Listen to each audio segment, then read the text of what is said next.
बात बेबात पे अपनी ही बात कहता है।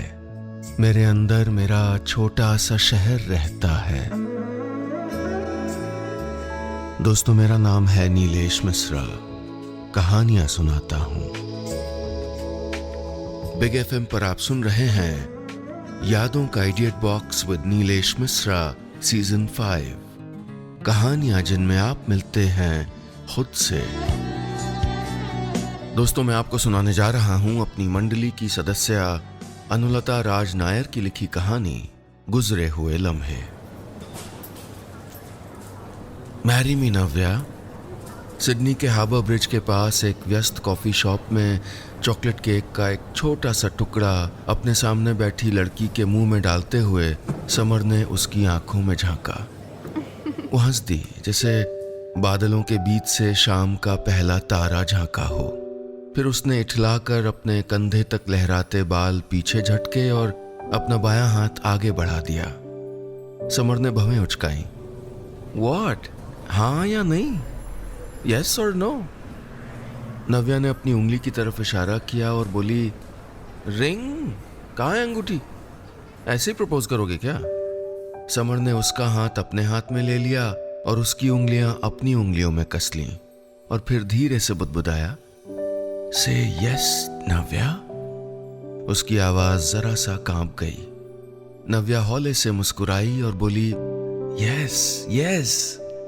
समर ने उसकी उंगली चूम ली, अनामिका, रिंग फिंगर, और नव्या को लगा जैसे उसने कोई बेशकीमती अंगूठी पहना दी हो। समर चिहुक के बोला, अब ठीक है, हम इंडिया चलेंगे और वहां सबके बीच में धूम धड़ाके के साथ शादी कर लेंगे। बोलो ठीक है ना? नव्या की हाँ सुनते ही समर चहकने लगा था।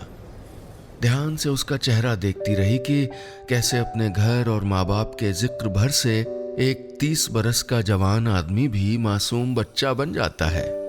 घर से दूर जाना शायद कभी पूरी यात्रा नहीं होता है, इसमें देर सवेर लौट आना जरूर शामिल रहता है। समर आज से 5-6 साल पहले हिंदुस्तान से वहां ऑस्ट्रेलिया चला गया था। कहने सुनने में जितना आसान लगता है, उस वक्त ऐसा हो पाना उतना ही मुश्किल था। एक मिडिल क्लास परिवार से किसी का विदेश जाना कोई आसान बात है, जबकि उसी घर के बड़े बेटे को पारिवारिक बिजनेस संभालने के लिए कह दिया गया हो। समर को उस वक्त बागी बता दिया गया था। तुमने अपने घर में बता दिया? नव्या ने प्लेट से बाकी का केक खाते हुए पूछा। क्या कि मैं इंडिया लौट रहा हूं? समर ने पूछा। नहीं, ये कि तुम्हारे साथ मैं भी आ रही हूं। बता दूंगा, भैया को बता दूंगा, वो सब संभाल लेंगे। समर बेफिक्री से मुस्कुरा दिया। तुम्हारे भैया कोई जादूगर हैं क्या? नव्या ने भवें उचकाई। जादूगर से कोई कम नहीं है। मेरी फीस के पैसे वो पापा से कैसे निकलवा लेते ये आज तक कोई समझ नहीं पाया है। समर ने जोर से हंसते हुए कहा। उसने अपने मोबाइल में थोड़ी देर स्क्रॉल किया और एक तस्वीर नव्या के सामने रख दी। देखो, ये रहे भैया। नव्या ने अपनी 2 उंगलियों से तस्वीर को जूम किया।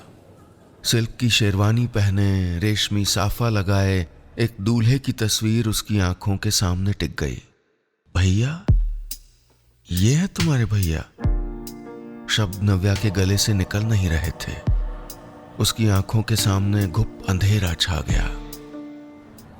समर के मोबाइल स्क्रीन पर दूल्हा बने लड़के की तस्वीर नव्या की आंख में जूम इन जूम आउट हो रही थी। उसको लगा वो चक्कर खाकर गिर पड़ेगी। उसकी आंख के आगे छाए अंधेरे में कुछ सफेद अक्स चमकने लगे, जैसे किसी फोटोग्राफ की नेगेटिव कॉपी हो, और फिर वो अक्स आकार लेने लगे। उसने फिर तस्वीर की तरफ देखा। समीर का भाई, ये तो आलोक है, आलोक गुप्ता। क्या हुआ? क्या सोचने लगी? है ना भैया हैंडसम? अब तो खैर 30+ हो गए, वरना कभी पूरे फिल्म स्टार लगा करते थे। समर ने कोई दूसरी तस्वीर नव्या के आगे कर दी। ये देखो, ये पापा हैं, ये माँ हैं, और ये हैं भाभी, मेरे भैया की heroine. You are my hero. Navya को अतीत से अपनी ही आवाज आती सुनाई दी। आईआईटी इंदौर के कैंपस का एक सूना कोना, जहां पड़ी एक सीमेंट की बेंच पर वो आलोक के कंधे पर सर टिकाए बैठी थी। शादी कर लो मुझसे नव्या, आलोक ने उसके गालों पर फिसल आए बालों के गुच्छे से खेलते हुए कहा था। नव्या हंस पड़ी थी। हंस क्यों रही हो? मैंने कोई जोक मारा है? I am serious Navya, let's get married. Navya सीधी होकर बैठ गई। अगर आलोक सीरियस है तो वो भी मजाक के मूड में नहीं थी। आलोक, मेरा बीटेक पूरा होने के बाद मैं पोस्ट ग्रेजुएशन के लिए बाहर जाना चाहती हूँ। मैंने एग्ज़ाम्स दे दिए हैं, स्कोर भी अच्छा है। जल्दी किसी अच्छी यूनिवर्सिटी से कॉल आएगी। I am hoping. एंड तुम ये जानते हो, I have my future plans. जानता हूँ, पर तुम्हारे इस प्लान में मैं कहाँ हूँ? बताओ। आलोक ने अपना हाथ पीछे खींच लिया। नव्या कुछ देर चुप रही, फिर बोली, तुम मेरे प्लान में अपने आप को शामिल कर लो ना। तुम क्यों यहाँ रह के अपने पापा की फैक्ट्री में नट बोल्ट कसना चाहते हो? Let's move. आलोक की आंखों के जुगनू उस दिन बुझ गए थे। ये बातें उनके बीच कई बार हो चुकी थीं और इसी मोड़ पर आकर ठहर जाती थीं। इंजीनियरिंग के 4 साल एक दूसरे की मोहब्बत में गुजारते हुए दोनों ने कुछ प्लान नहीं किया था। यूं भी प्यार कहीं प्लान करके थोड़े किया जाता है, लेकिन जिंदगी साथ बिताने के लिए तो सोचना ही पड़ता है। तब बात सिर्फ उन 2 शख्स की नहीं रह जाती है ना।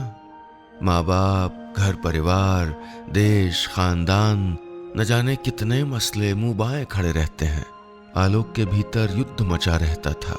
एक और नव्या थी तो दूसरी ओर पापा ने अपनी जमा पूंजी लगाकर फैक्ट्री को मॉडर्न बना दिया था ताकि बेटों को वहां काम करना अच्छा लगे, उनके साथ ठहरना बोझ न लगे। नव्या जानती थी, समझती थी, लेकिन कुछ कर भी नहीं सकती थी। और वैसे ही आलोक भी। सिडनी एयरपोर्ट के वेटिंग लाउंज में एक के बाद एक अनाउंसमेंट गूंज रहे थे। हाथ में बोर्डिंग कार्ड पकड़े हुए नव्या समर के बगल में बैठी थी। वो नहीं जानती थी कि उसको समर के साथ उसके परिवार से मिलने जाना चाहिए या नहीं। प्लेन हिंदुस्तान के आसमान पर चक्कर लगा रहा था। समर नव्या का हाथ अपने हाथ में कसे हुए बैठा था। नव्या सोचने लगी कि काश प्लेन लैंड ही ना हो, ऐसे ही उड़ता रहे बादलों में। हकीकत की सख्त जमीन पर उतरने का ख्याल उसे डरा रहा था। उसने समर के साथ इंडिया आकर उसके परिवार से मिलने के लिए और फिर उसी परिवार के हो जाने के लिए हाँ कह तो दी थी, लेकिन कैसे सामना करेगी वो आलोक का, वो भी समर के भाई के रूप में। और आलोक, उसका क्या? उसके लिए तो इतना बड़ा शौक रहेगा ये। और ये कोई एक बार मिलकर लौट जाने जैसी बात भी नहीं थी। समर हमेशा के लिए लौट आया था, परिवार का बिजनेस संभालने, गुप्ता एंड सन्स का हिस्सा बनने। वो किसका हिस्सा बनेगी? समर की जिंदगी का या आलोक के अतीत का? नव्या का मन हुआ कि एयरपोर्ट से घर की तरफ दौड़ती टैक्सी को कहीं बीच में रोक दे और कहीं भाग जाए, सबसे दूर। जो सच सामने आने वाला है उससे दूर। लेकिन समर से दूर वो कैसे रह पाएगी? आलोक के जिंदगी से चले जाने के बाद वो किसी धूप की तरह उसकी जिंदगी में आया था और मन के सारे सीले कोनों को उसने खुशगवार बना दिया था। टैक्सी घर पहुंचने को थी। समर के फोन की घंटी बजने लगी। हाँ भैया, हम बस पहुंच ही रहे हैं, बस आधा घंटा और। आओ आओ भाई, माँ और तुम्हारी भाभी आरती का थाल सजाए बैठी हैं। तुम्हारे सरप्राइज ने ना पूरे घर की सांसें रोक रखी हैं। आलोक की आवाज फोन से बहती हुई मेरे कानों तक चली आई। कितने बरसों बाद सुना था ये लफ्ज, बाय गॉड। बात बात में कहता था आलोक, बाय गॉड कितनी प्यारी लग रही हो आज। बाय गॉड आज ट्रैफिक में अटक गया था। By God I love you so much. Navya ने कानों में हथेलियां धर दी। आवाज आनी बंद हो गई। काश के मन पर भी कोई ऐसा पत्थर रख पाती। टैक्सी समर के घर के बाहर रुक गई। ऊंचे ऊंचे 2 पिलर्स पर टिका बड़ा सा लोहे का जालीदार गेट। सुनहरे अक्षरों में लिखा था, अशोक गुप्ता, आलोक गुप्ता, समर गुप्ता। अंदर घुसते ही हल्का गुलाबी दुपट्टा ओढ़े एक बहुत सुंदर औरत ने नव्या की तरफ देखकर अपनी बाहें खोल दी। समर उसके कानों में बोला, भाभी। नव्या ने उस मुस्कुराते चेहरे पर आंखें टिका ली। आलोक की पत्नी। उसके अंदर पता नहीं कितने किस्म के एहसास जन्म लेने लगे। कदम आगे बढ़ाते पांव कांप रहे थे। वो अपने हाथ फैलाए सामने खड़ी उस औरत को गले नहीं लगा पा रही थी। ये क्या हो गया था उसको? वेलकम होम नव्या। भाभी की आवाज पर नव्या ने आंखें उठाई तो उसकी नजरें उनके पीछे दिखते चेहरे पर जाकर टिक गईं। आलोक, उसके होंठ बुदबुदाए। कई खुशगवार चेहरों के बीच एक चेहरा जो जमीन पर पड़े किसी सूखे पत्ते की तरह जर्द हुआ जा रहा था। घर में उत्सव जैसा माहौल था। समर लगातार बोलता जा रहा था। कभी माँ के पास जाकर उनको यकीन दिलाता कि विदेश में उनके हाथ के पकाए खाने को कितना मिस कर रहा था। कभी पापा के पास जाकर बैठ जाता। बेटे के लौट आने की खुशी से उनका चेहरा दब दब कर रहा था। ढलती उम्र में बच्चों का करीब होना, उनके मजबूत कंधों की आश्वस्ति, इससे ज्यादा सुकून माँ बाप के लिए और कुछ नहीं होता, हो भी नहीं सकता। आलोक की पत्नी कभी रसोई में गायब हो जाती, कभी अपनी 2 साल की बेटी को बहलाती और कभी समर के गालों पर चपत लगाकर लाड़ दिखा देती। नव्या चुपचाप एक मुस्कुराहट चस्पा किए सबको बारी बारी देखती रही। बस दूसरे कोने में डाइनिंग टेबल की सबसे आखिरी कुर्सी पर बैठे शख्स से आंख मिलाने की उसकी हिम्मत नहीं हो पा रही थी। ये कैसा खेल रचा दिया था किस्मत ने, कैसा जाल था ये। न निकल सकती थी, न इसमें बंधी रहकर जी सकती थी। और इस ताने बाने से दूर जाना यानी समर से दूर जाना था। कैसे करेगी वो ऐसा? आखिर कितनी बार अपने प्यार से अलग होना है उसको? कितनी बार दिल पर पत्थर रखे वो? एक्सक्यूज मी कहकर नव्या उठ गई तो भाभी बोली, हाँ हाँ जाओ नव्या, फ्रेश होके थोड़ा आराम कर लो, बातें करने को तो अभी उम्र पड़ी है। कहते हुए उन्होंने नव्या का माथा चूम लिया। नव्या असहज हो गई। किसी तरह मुस्कुराकर जल्दी से उस कमरे में आ गई जो आने वाले दिनों में उसका और समर का बेडरूम होने वाला था। कमरे में पहुंचते ही समर ने उसको बाहों में भर लिया। नव्या कसमसाने लगी। समर ने पकड़ ढीली कर दी। क्या हुआ? Anything wrong? नव्या का मन किया कि उससे लिपट कर फूट फूट कर रो ले, कह दे उससे कि एवरीथिंग इज रॉन्ग, मेरा यहां होना ही गलत है। कुछ नहीं, बस थक गई हूं, कहकर वो अपना सूटकेस खंगालने लगी। फिर वॉश बेसिन के सामने खड़ी पता नहीं कितनी देर अपने मुंह पर ठंडे पानी के छींटे मारती रही। शायद भीतर धधकता ज्वालामुखी कुछ ठंडा पड़ जाए। घंटे भर बाद तैयार होकर कमरे से बाहर निकलने लगी तो सामने आलोक खड़ा था। ऐसा लगा जैसे वक्त 7 बरस पीछे चला गया। आईआईटी इंदौर का कैंपस और वही सीमेंट की सख्त बेंच पर एक दूसरे से टिके जमाने भर की बातें करते हुए 2 प्रेमी। व्हाट्स दिस नव्या? आलोक की सख्त आवाज उसे वापस ले आई। तुम यहाँ क्यों आई हो? वाई? नव्या को लगा जमीन फट जाए। सनातन काल में जैसे सीता को शरण दी थी वैसे ही धरती उसे भी अपने भीतर समा ले। आलोक इस तरह क्यों बात कर रहा है? क्या सोच रहा है वो? क्या वो जानबूझकर आई है उसकी जिंदगी में दखल देने? आलोक, नव्या के गले में शब्द अटक रहे थे। मैं नहीं जानती थी, सच बिल्कुल नहीं जानती थी, वरना कभी समर के क्लोज नहीं आती। नव्या ने आलोक की आंखों में वो एहसास देखे जो उसने आज तक कभी नहीं देखे थे। उससे ऐसी नफरत। नव्या को लगा कि नहीं रह सकती वो यहाँ, उसे ये घर छोड़ना होगा किसी भी कीमत पर। घर में सब शादी की बातें कर रहे थे। नव्या के माँ बाप तो थे नहीं, इसलिए लड़की वालों की तैयारियां भी समर के जिम्मे आईं। नव्या खामोश थी। समर की भाभी बार बार उसको अपने पास बुलाती, लाड़ लगाती, मनुहार करती और नव्या उतनी ही भीतर सिकुड़ती सिमटती जाती। आखिर एक दिन अपने भीतर की सारी हिम्मत इकट्ठा करके उसने समर से कहा, हम शादी के बाद यहाँ नहीं रहेंगे ना प्लीज? मुझे आदत नहीं है इतने लोगों के साथ एडजस्ट करने की। समर का चेहरा लाल हो गया। तन्ना के बोला, पागल हुई हो क्या? पापा, माँ, भैया, भाभी सबसे दूर जाकर रहने का क्या मतलब है? ये मेरा घर है नव्या, अब हमारा घर, इसे कैसे छोड़ के जाएं? क्यों? पहले भी तो गए थे तुम 6 साल के लिए, तब? नव्या ने उसकी आंखों में देखते हुए कहा। समर कुछ देर चुप रहा, फिर आवाज में नरमी लाकर बोला, तुम्हें यहाँ कोई तकलीफ नहीं होगी, यकीन मानो मेरा। उसने नव्या को अपने करीब सरका लिया। नव्या के गले में अटकी हिचकी बाहर निकल आई। वो बिखर गई समर की बाहों में। वो पूछता रहा मगर नव्या उसको नहीं बता सकी। जिसको प्यार करती है उसको कैसे तकलीफ दे सकती थी, और देती भी तो क्या उसको दर्द नहीं होता? जिंदगी अजीब इम्तिहान ले रही थी उसका। उसने फैसला किया कि वो चली जाएगी वापस ऑस्ट्रेलिया। कुछ दिनों में समर भी उसको भूल जाएगा और बढ़ जाएगा आगे अपनी जिंदगी में। यहाँ रह रहकर रोज रोज आलोक का सामना करना उसके बस की बात नहीं थी। उस पर उसका ये सवाल कि क्यों आई हूं। नव्या भीतर कहीं गहरे खुद को टूटा महसूस कर रही थी। वो लैपटॉप गोद में रखकर टिकट्स देख रही थी, दिल्ली से सिडनी की फ्लाइट्स। तभी दरवाजे पर हल्की दस्तक हुई। समर की भाभी अंदर आ गई। नव्या ने लैपटॉप बंद कर दिया। थोड़ी देर कमरे में खामोशी छाई रही। फिर वो बोली, कुछ कहना चाहती हो? नहीं तो, नव्या बोली। कुछ नहीं। कोई सफाई? उन्होंने नव्या को घूरते हुए कहा। किस बात की सफाई? नव्या की आंखें फिर डबडबाने लगी। कि तुम क्यों जा रहे हो वापस? समर से दूर, इस घर से दूर? नव्या ने चौंक कर उनको देखा। वो बोली, मैंने देखी तुम्हारे लैपटॉप में फ्लाइट की क्वेरीज और बुकिंग। क्या हुआ है नव्या, मुझे बता सकती हो तुम? समर की भाभी ने नव्या की ठोड़ी पकड़कर चेहरा उठाया। नव्या उनके गले लग गई।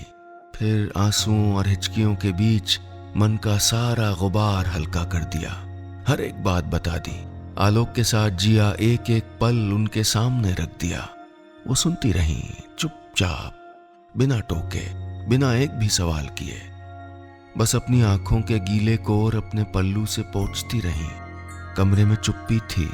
तूफान तो गुजर गया था, लेकिन अब उससे हुई तबाही से निपटना बाकी था।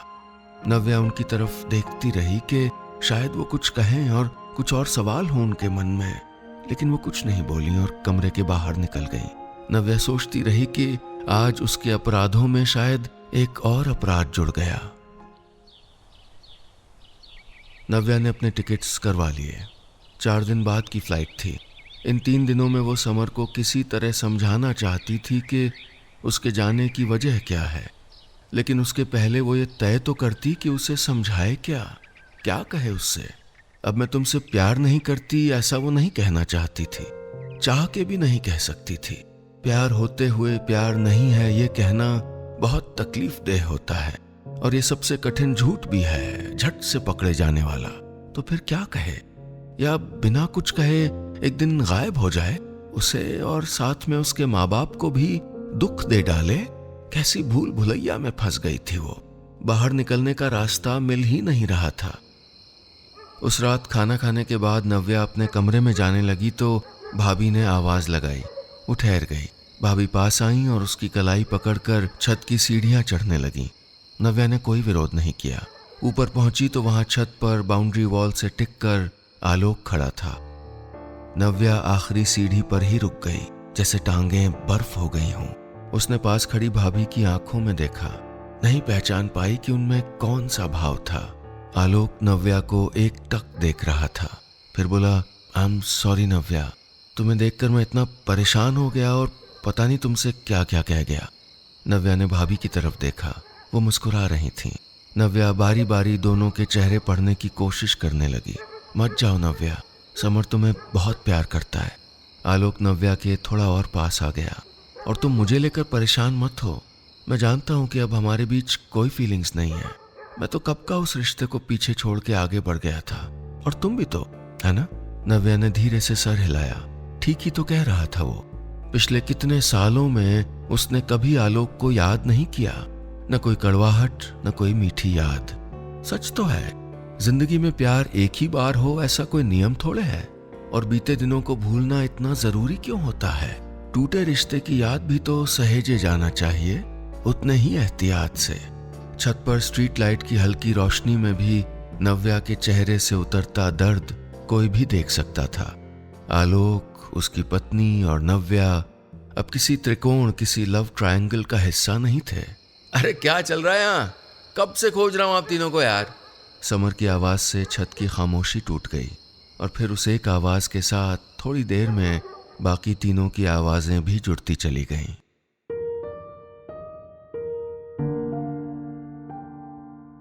बस इतनी सी थी ये कहानी।